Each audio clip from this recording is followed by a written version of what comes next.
بسم اللہ الرحمن الرحیم۔ محترم ناظرین، آج کی اس ویڈیو میں آپ کو ان 3 لوگوں کے بارے میں بتایا جائے گا جن کی قربانی کبھی قبول نہیں ہوتی، اور اس کے ساتھ ساتھ قربانی کرنے کے کیا اجر و ثواب حاصل ہوتے ہیں اس کے بارے میں بھی بتایا جائے گا۔ نہایت معلوماتی ویڈیو ہے، گزارش ہے کہ اس ویڈیو کو آخر تک ضرور دیکھیے گا۔ رسول کریم صلی اللہ علیہ وآلہ وسلم سے ایک دن صحابہ کرام نے دریافت کیا کہ یا رسول اللہ، بتائیے کہ یہ قربانی کیا چیز ہے؟ تو حضرت محمد مصطفیٰ صلی اللہ علیہ وآلہ وسلم نے فرمایا، اے صحابہ، یہ قربانی تمہارے دادا سیدنا حضرت ابراہیم علیہ السلام کی سنت مبارکہ ہے۔ یہ سن کر صحابہ کرام نے مزید پوچھا کہ یا رسول اللہ صلی اللہ علیہ وآلہ وسلم، پھر اس پر ہمیں اجر و ثواب کیا ملے گا اور نیکیاں کتنی ملیں گی؟ تب نبی کریم صلی اللہ علیہ وآلہ وسلم نے ارشاد فرمایا کہ جس جانور کی تم قربانی کرو گے، اس جانور کے ہر ایک بال کے بدلے تمہیں ایک نیکی ملے گی۔ نبی کریم صلی اللہ علیہ وآلہ وسلم کی اس حدیث مبارکہ سے یہ بات معلوم ہوئی، اور ذرا حساب لگائیے، قربانی کے لیے جتنا بڑا جانور ہوگا اور اس کے اوپر جتنے زیادہ بال ہوں گے، تو اس جانور کے ایک ایک بال کے بدلے ایک نیکی کے حساب سے نیکیاں بھی زیادہ ملیں گی۔ محترم ناظرین، پیارے نبی کریم صلی اللہ علیہ وآلہ وسلم نے ایک دن اپنی پیاری بیٹی سیدنا فاطمہ الزہرا رضی اللہ تعالیٰ عنہ سے ارشاد فرمایا، کیا میری بیٹی فاطمہ، اٹھو اور قربانی کے جانور کے پاس رہو، یعنی آپ کے نام کا جو جانور اللہ تبارک و تعالیٰ کی بارگاہ میں قربان ہونے جا رہا ہے، تو اس جانور کے پاس رہو۔ یہ ارشاد سن کر سیدہ فاطمہ الزہرا نے وجہ دریافت کی کہ اے ابا حضور، اس میں کیا حکمت پوشیدہ ہے کہ میں اپنے جانور کے پاس رکھوں؟ تو یہ سن کر نبی کریم صلی اللہ علیہ وآلہ وسلم نے فرمایا کہ اے فاطمہ بیٹی، اس لیے کہ اس جانور کے خون کا پہلا قطرہ زمین پر گرتے ہی اللہ تبارک و تعالیٰ تمہارے تمام پچھلے گناہوں کو مٹا دے گا۔ ناظرین کرام، اس حدیث مبارکہ کی 2 فضیلت علماء کرام نے بیان فرمائی ہیں۔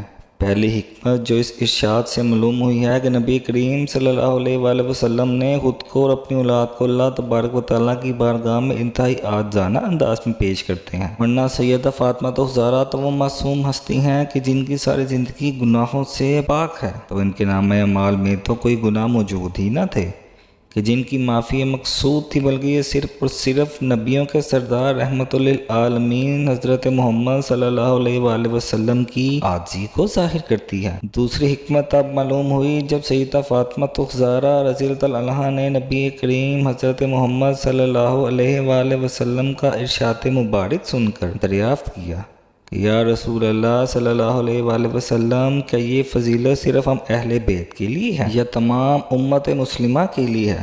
تب نبی کریم صلی اللہ علیہ وآلہ وسلم نے ارشاد فرمایا کہ یہ فضیلت اور یہ انعام پوری امت مسلمہ کے لیے ہے۔ سبحان اللہ! معلوم ہوا کہ جب کوئی شخص اللہ تبارک و تعالیٰ کی راہ میں جانور قربان کرتا ہے، تو اس جانور کے جسم سے خون کا پہلا قطرہ جب زمین پر گرتا ہے، تو اللہ تبارک و تعالیٰ اس قطرے کے ساتھ ہی اس شخص کے پچھلے تمام گناہ مٹا دیتے ہیں۔ پیارے نبی کریم صلی اللہ علیہ وآلہ وسلم نے ارشاد فرمایا کہ جو شخص استطاعت ہونے کے باوجود اور قربانی کی گنجائش ہونے کے باوجود بھی قربانی نہیں کرتا، مال بھی ہے، دولت بھی ہے، پیسہ بھی ہے اور سب کچھ ہے، پھر بھی اگر وہ قربانی نہیں کرتا تو وہ ہماری عیدگاہ میں بھی نہ آئے۔ حضرت سیدنا امام جعفر صادق رضی اللہ تعالیٰ عنہ لوگوں کو واعظ و نصیحت فرما رہے تھے، درس قرآن دے رہے تھے اور قربانی کی فضیلتیں اور قربانی کے مسائل بیان فرما رہے تھے۔ اس دوران آپ رضی اللہ تعالیٰ عنہ نے ارشاد فرمایا، اے لوگو، ہر ایک مسلمان کی قربانی اللہ تبارک و تعالیٰ قبول فرماتا ہے، لیکن یہ سن لو کہ دنیا میں 3 ایسے بدبخت لوگ ہیں جن کی نہ تو قربانی قبول ہوتی ہے، نہ حج قبول ہوتا ہے اور نہ ان کی کوئی نماز قبول ہوتی ہے۔ اس پر لوگوں نے سوال کیا کہ حضرت، آخر وہ 3 بدقسمت لوگ کون کون سے ہیں؟ ایسے کون سے بدبخت لوگ ہیں جن کی قربانی، حج، نمازیں قبول نہیں ہوتی؟ نمبر 1، شرک کرنے والے۔ شرک کرنے والے کا کوئی بھی عمل قبول نہیں ہوتا، نہ نماز قبول ہوتی ہے، نہ حج قبول ہوتا ہے اور نہ ہی قربانی قبول ہوتی ہے۔ اللہ تبارک و تعالیٰ کے ساتھ کسی کو شریک ٹھہرانے کو شرک کہا جاتا ہے۔ اللہ کا دروازہ چھوڑ کر کسی غیر کے دروازے پر جا کر بھیک مانگنا، خیرات مانگنا، مشکلات کا حل مانگنا شرک ہے۔ دیہاتوں میں تو اکثر نادان لوگ اپنے کم علمی کی وجہ سے اور نادانی کی وجہ سے سب بزرگوں کے درباروں پر جا کے شرک کرتے ہیں۔ ان سے کہتے ہیں کہ بابا جی ہمیں اولاد دے دیں، ہمیں روزگار دے دیں، ہماری مشکلیں حل کر دیں۔ ایسے نادانوں کو تو یہ بھی معلوم نہیں ہوتا کہ وہ کتنا بڑا گناہ کر رہے ہوتے ہیں۔ ایسے نادان کی آزاری کو سن کر قبر میں پڑا اللہ کا نیک بندہ بھی اس شخص پر لعنت کر رہا ہوتا ہے۔ ایسے بزرگ بھی یہ کہتے ہوں گے کہ وہ لعنتی انسان، میں تیرا خدا تو نہیں، تو کیوں مجھے فرعون بنا رہا ہے؟ جس خالق کی حقیقی کے در پر میں اپنے سر کو جھکاتا ہوں، جس سے میں اپنی ساری زندگی اپنی تمام تمنائیں اور خواہشات مانگتا ہوں، جس سے میں نیکی کی طاقت اور توفیق مانگتا ہوں، تو بھی اسی رب سے کیوں نہیں مانگتا؟ اس سے بھی کیوں نہیں مانگتا جو سب کو دیتا ہے؟ اس کے سامنے ہاتھ کیوں نہیں پھیلاتا جو تیری خالی ہاتھوں کو، تیری خالی جھولیوں کو بھرنے کی اصل قدرت رکھتا ہے؟ میرے سامنے اپنے سر کو جھکاتے ہوئے کیا تجھے ذرا بھی شرم نہیں آتی؟ تو اتنا بڑا گناہ ہے کہ اللہ تبارک و تعالیٰ کو چھوڑ کر کسی انسان کے سامنے سر جھکانا اور اسے اپنی خواہشات کی تکمیل کی امید لگانا، یہی شرک ہے۔ تو میرے پیارے نبی حضرت محمد صلی اللہ علیہ وآلہ وسلم نے فرمایا کہ صحابہ، شرک سے بچنا اگرچہ تمہارے ٹکڑے ہی کیوں نہ ہو جائیں، پھر بھی شرک سے بچنا۔ یاد رکھنا کہ اگر شرک کرو گے تو تمہارا کوئی بھی عمل قبول نہیں ہوگا۔ محترم ناظرین، کیا آپ جانتے ہیں کہ جب کوئی انسان زنا کرتا ہے تو اس شخص پر اللہ تبارک و تعالیٰ کو بے حد غصہ آتا ہے؟ اللہ تعالیٰ زانی انسان پر غضبناک ہوتا ہے، کیونکہ ایک مومن جب زنا کرتا ہے اس وقت ایمان سے خارج ہو جاتا ہے۔ اسی طرح ایک مومن جب چوری کرتا ہے اس وقت بھی ایمان سے خالی ہو جاتا ہے۔ اسی لیے اللہ تبارک و تعالیٰ ایسے انسان سے غضبناک ہوتا ہے۔ مومن جب جھوٹ بول رہا ہوتا ہے، جب سودی لین دین کر رہا ہوتا ہے، جب نماز ادا نہیں کر رہا ہوتا، تو ایسی صورتوں میں اللہ تبارک و تعالیٰ اس انسان پر غضبناک ہوتا ہے۔ لیکن اتنا نہیں ہوتا جتنا شرک کرنے والے پہ ہوتا ہے۔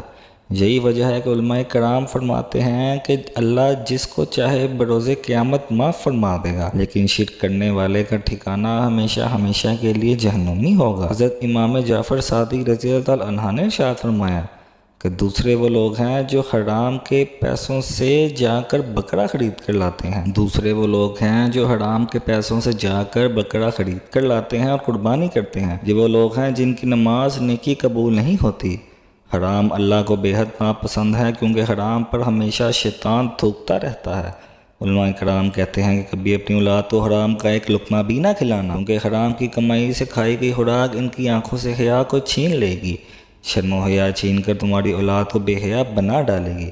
پوچھا گیا کہ حضرت تیسرے بدقسمت لوگ کون سے ہیں جن کی قربانی قبول نہیں ہوگی؟ فرمایا کہ وہ سود کا کاروبار کرنے والے لوگ ہیں اور سودی لین دین کرنے والے لوگ ہیں جن کی قربانی اللہ تبارک و تعالیٰ کی بارگاہ میں مقبول نہیں ہوتی۔ فرمایا ان تین لوگوں کے علاوہ سب کی قربانی قبول ہو جاتی ہے، ہوا وہ کتنا ہی گناہ گار ہی کیوں نہ ہو، بدکار ہی کیوں نہ ہو، سیاہ کار ہی کیوں نہ ہو۔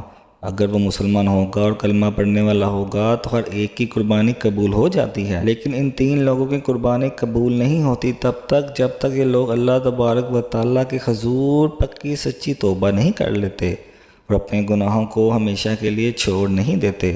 اللہ تبارک و تعالیٰ سے دعا ہے کہ ہمیں اپنی رحمت و کرم کے سائے میں رکھے، ہمیں ایسے لوگوں میں کبھی شامل نہ فرمائے جن پر اللہ کا غضب نازل ہوتا ہو۔ ہمیں نیک اور صالح اعمال سر انجام دینے کی توفیق عطا فرمائے اور تمام مسلمان کی قربانیوں کو قبول و منظور فرمائے۔ جو اللہ کی بارگاہ میں قربانی کرنے کی نیت رکھتے ہیں اور جو قربانی کرنے کی استطاعت نہیں رکھتے، اور جو لوگ قربانی کرنے کی استطاعت نہیں رکھتے، اللہ تبارک و تعالیٰ انہیں بھی قربانی کی طاقت و توفیق عطا فرمائے۔